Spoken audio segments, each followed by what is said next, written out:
Dari kukar bisa apa?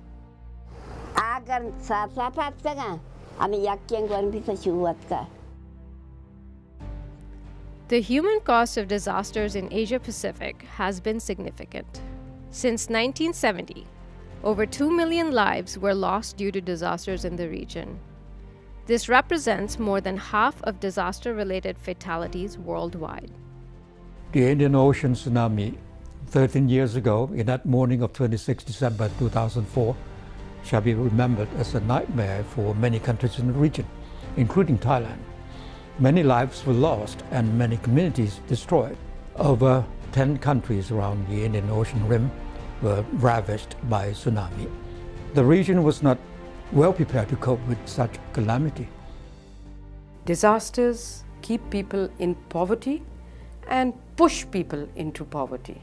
Disaster risk reduction and resilience building are therefore critical to achieve poverty eradication. ESCAP has a broad-based program to support work in this area. Part of this program is the member-sponsored multi-donor trust fund for tsunami, disaster, and climate preparedness.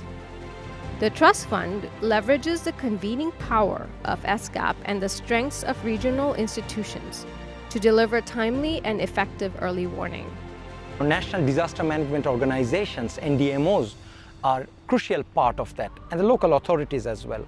We contributed quite a lot to the NDMOs to bring the early warning issues, how you can prepare your local communities to use this early warning information which has come up from better forecasting, and actually take response at a local level, and how standards can be incorporated, the last mile dissemination, the last mile risk assessment, the last mile capacity building, how communities do the simulations together, children, women, men, all together, how they can make their communities resilient.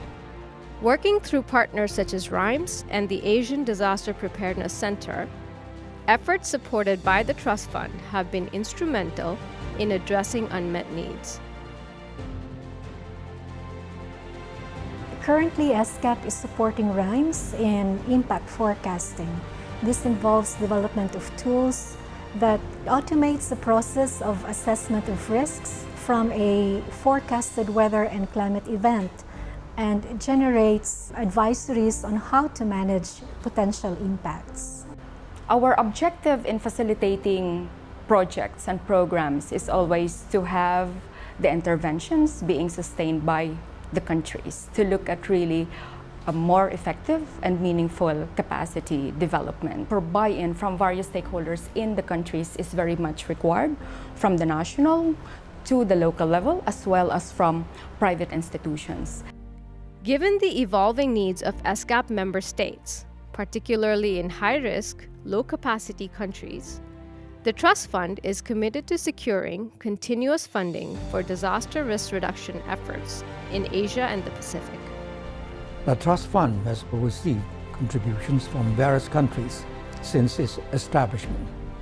Considering what the Trust Fund has achieved during the past decade, we must support the Trust Fund to continue its good work in strengthening the capacity of Asia-Pacific countries to respond to disasters and to pave the way for sustainable development.